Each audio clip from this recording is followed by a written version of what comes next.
Good morning, Islanders, and welcome back to a very special Ask an Islander. On this Wednesday, we are sitting down with Dr. Amy Aldridge Sanford to talk about Study in America. So thank you for sitting down with us. Can you tell us a little bit about what Study America is and why it's such a unique experience for Islanders? Thanks, Ariana, for the invitation. So Study in America is much like Study Abroad, which I'm sure many of you have heard of, except we're going to stay in the continental United States, and we're going to travel in the Deep South. So we'll go from here to Arkansas, into Tennessee, Georgia, and Alabama. I'm sure we'll talk more specifically about some of those places to talk about civil rights. And this is at the very base, it's a communication course.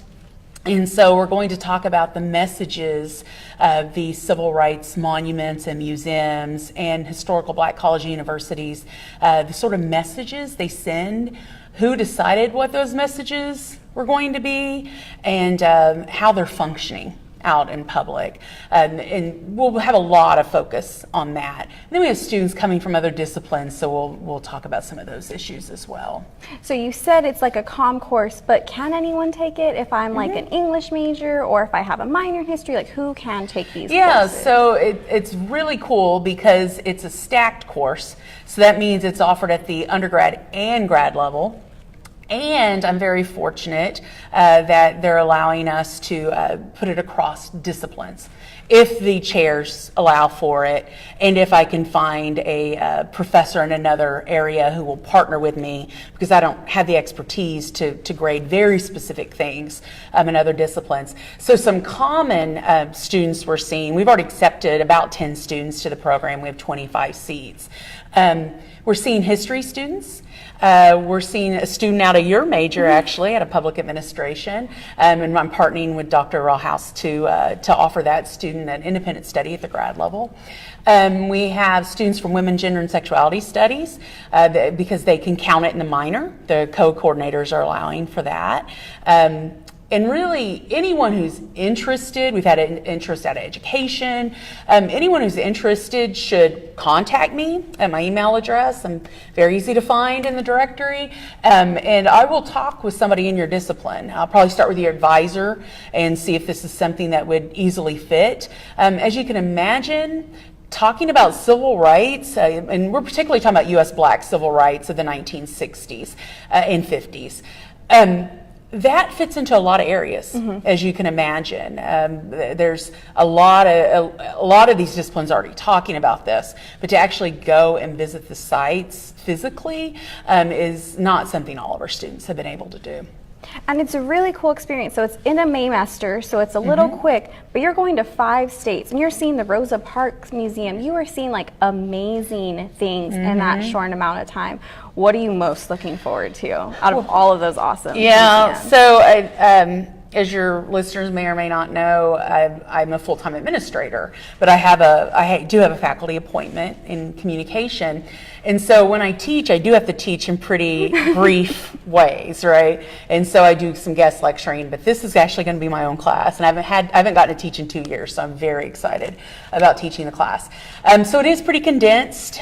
We will be in class for about 3 or 4 days here on campus, and then we will travel for 11.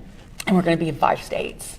So it's going to be quick, you know, but and it's going to be mentally and physically probably a little tiring, but it'll be a good tired, I think. So we're traveling by bus. We're going to go, so we're starting here in Texas. We'll go to Prairie View, which is also in the A&M system. It's one of our 11 A&M schools. It is our only historic Black college university, or HBCU, in the system, and it has a really incredible history. And I've gotten to know that history pretty well over the last few months. I've visited the institution and I've made some friends over there, and what a gem it is in our system. And I'm very excited to show off that space and talk about its history. Some of it not very pretty, you know, but we have some people who are going to be really honest with their students when they go to that campus and check it out. Then we'll go up to Little Rock, Arkansas. Now, I grew up in Northeast Oklahoma, so Little Rock, Arkansas is just a few hours from there. So I'm very familiar with that space. And I've been to Central High School, which is where we desegregated And it was, many of you may or you may not know, the National Guard had to get involved. And you may have seen the picture of the woman with a checkered skirt wearing glasses and a woman behind her. It's a big crowd behind her. It's a very famous Pulitzer Prize winning photo. That woman's name is Elizabeth Eckford. She still lives in Little Rock, and she was one of the Little Rock Nine. I'm hoping I have had some correspondence with her. I'm hoping maybe we can have her out. We'll also go to the National Park site there, which is a fantastic site. And so I could go on and on about this, but a really cool story about that site is that, like a lot of Black civil rights sites, it started out just posters in a gas station across the street. People just wanted to keep, the Black communities wanted to keep that story alive. They did not want to hide that history. And eventually, not that long ago, like 5 or 6 years ago, maybe a little bit longer, the national parks came in and actually built a beautiful site 50 years after the event. And the high school's still a working high school. And and it's changed quite a bit. It's now predominantly Black. And so hopefully we'll get to tour inside that space. And then we'll go over to Memphis, which is one of my favorite cities. Anybody who knows me knows I love Memphis. And my very favorite museum anywhere is in Memphis. It's the Civil Rights Museum. And it's another story. It's the Lorraine Motel. It's where MLK was shot and killed. And it's another story where the Black communities kept the story alive. They put it in that hotel got old and dungy and not so great. It was not in a great neighborhood, but they raised millions of dollars through a foundation, and we're able to build an incredible museum. It really is one of my favorites. And I've been to the African American Museum, the Smithsonian one in DC, and I mean, it's a great museum, but this one, I think it's even better. It's just incredible. And to be in this space where MLK spent his last moments, and to hear the music he was listening to some gospel music from Mahalia Jackson. I was a big fan of hers. She's the one who got him to say the dream. She's the one who got him, she said, "What about the dream, Martin?" And he started talking about the dream on the Lincoln Steps. That was her. He was listening to her music, and they play that music, and you see this room as it was before he stepped out of it to go out on the balcony, and it's powerful. It's a very powerful moment. Now there is a new museum we're going to go to in Alabama. And it's dubbed the Lynching Museum. That is not its official title, but there's a lot of lynching history. It just opened last summer. I have not been there. I think that will be my guess is that's going to be the hardest space for me and for the staff member who's going, Angela Walker is going, and for the students. And preparing for that with some readings and some ways we can have thoughtful discussion, because I think people are going to need a debrief. Absolutely. You know, I think that's going to be a really hard space to be. But we will end in Atlanta, and that will be a fun space. We will go see the MLK site. There's his civil rights site is there. His wife, that's an incredible story. Coretta Scott King, she got that space built. His parsonage is there. The church where he preached in Atlanta is there. And so we'll go there, but we also have an alumna who's at CNN. And so she's going to show us around CNN, and we're very proud of her. And so we'll get some fun opportunities. The students will get some time off. We won't be just going, at it nonstop. But I think it's going to be some awesome cities. We'll be in Birmingham, Montgomery, Selma, the Selma Bridge. I could go on and on. It is such a powerful and emotional and walk through history, really. I want to go now. We'll take you. Can we talk a little bit about, since it's a Maymester, what about how much is it going to cost? Can scholarships or financial aid help me? How would I be able to afford this? Yeah, so it was really important to me. I'm a first generation college graduate. I grew up in poverty. I know a lot of our students face similar obstacles where their money has to go a long ways. And so we've worked really hard to keep the price down on this. It's $1,900. I won't hold you in suspense on that. And it covers room and board, mostly. It covers all the room, all the transportation by bus, some meals. You will have some meals on your own, but not everybody eats 3 meals a day. I mean, I don't want to force people to, eat all the time. and souvenirs. Really, a little food and little souvenirs is all that the students will need to pay beyond that $1,900 for the trip.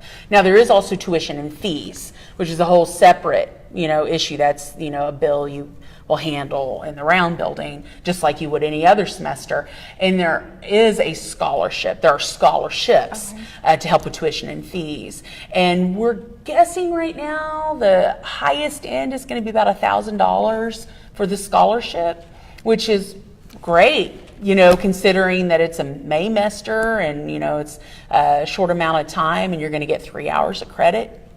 And so, yeah, I think it's a great deal. Fortunately, we've had some offices on campus step up and offer us some sponsorship money, and that's what's keeping that price down, because that also pays for museum entries, and as you can imagine, some of those museums are quite expensive. So if we end up going, what will we be doing on the bus? I know we'll be traveling a lot. What kind of assignments are we doing? Long papers, journaling? Yeah. There still has to be some work involved, I guess. Yeah, it's definitely an Amy Aldridge Sanford class, okay? In that we're going to be very challenged. We're going to challenge our paradigms a lot. I really believe in that. I believe in discomfort in the classroom. I think that's when you're learning, is when it becomes a little uncomfortable. So what I love to do in my classroom, and my students will tell you this, they'll probably groan when they say this phrase, but reading responses, I really like reading responses. And I like to teach students how to write very critically, not negatively, but critically, with a critical eye. And really put themselves in conversation with authors and with themselves and the authors. And when they prepare those reading responses, they then come to class ready for some discussion. And I like the students to disagree with each other. I like to teach how to disagree.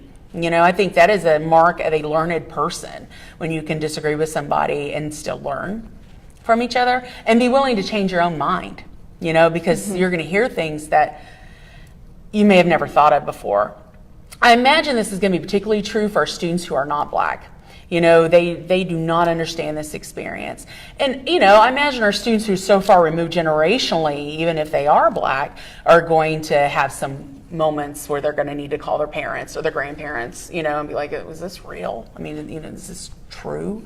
So I think there's going to be a lot of processing. For me, too.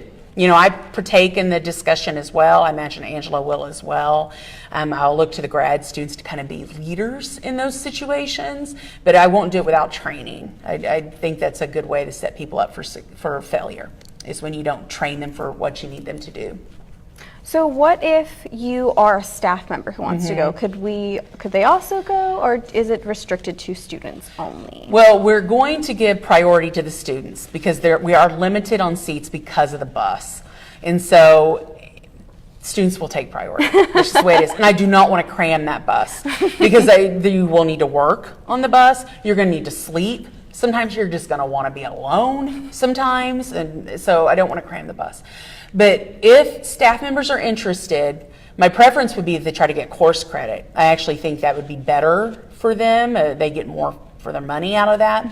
But if they're not interested in that, I'd like for them to come talk to me, because there are some legalities we have to talk through if they go along as a sponsor or community member, and I'd want to talk through those with them before we make a decision. But I want to encourage anyone who's interested to reach out, because I don't know the next time this will happen at our university and this particular trip. And so I want to make it happen if we can. My next trip I'm thinking about is actually Mexican American civil rights, and that means we're going to have to travel west. We will not be traveling over to the south or east, right? Well, I need to know when that's going to happen also. Okay. It might be 2 years. Oh, no. You might have to come back. I would love to have you, though. I think you'd enjoy it. Okay, so all this great information. So how do we apply all the deadline information, and who do we go to with any questions or concerns? So the Study Abroad office, which is located here in the University Center where we are today, it's on the second floor. In there we have, it's actually the Office of International Education. Inside of it is the Study Abroad office, and the person in charge of Study Abroad is Kabee Vu. And you can reach out to her. Her name is spelled Kabee. Vu is spelled Vue. You can reach out to her. You can also go to the Study Abroad webpage. It is not a Study in America webpage, it's a Study Abroad webpage, and you'll see this under faculty-led programs. I think it's listed first because Scotland has now filled up. I know you're going, and I think the other trips deadlines have passed. This one, the soft deadline is December 7th. I will consider applications after December 7th, but I encourage people who think they might want to go ahead and apply. See if you get accepted. There's an essay to write. You do have to get a recommendation form filled out. Let me review those with the Study America office, get you accepted, and if you can't go, you can't go. We'll get that figured out within the next month or so. But let's go and get your name on the list. Let's go ahead and start talking specifics and see if we can't make it happen for you. The first amount of money that's going to be due is just $200. It's a deposit. And then we're going to take the rest of the money in $500 and $600 increments. There's about 3 payments out. And we'll work with you. There will be some deadlines, but we'll work with you. We understand like I mentioned earlier, many of our students, they're going to have to work hard financially to make this happen. And some of them already are. They're doing very creative legal things so that they can go on this trip. So yeah, the deadline that you're going to see on the website is December 7th. I would like for you to apply by December 7th so we can review your application. But please, if December 7th comes and goes, and you haven't applied, or you're home over the holidays and you come into some wealth during the holiday season, then we'll certainly take your application after the holidays. Awesome. Thank you so much you're for very sitting down with us today. Guys, this is a really great experience. You should really check it out. We will link all the website information that she was talking about so you can go directly to that and read up more about it. So thank you so much for tuning in. We will be back Friday. We will be talking to the Counseling Center about how to treat yourself, to take care of yourself. Just be nice to yourself because finals are coming, y'all. I know, it's scary, but we'll be okay. So we will see you Friday. Have a good one.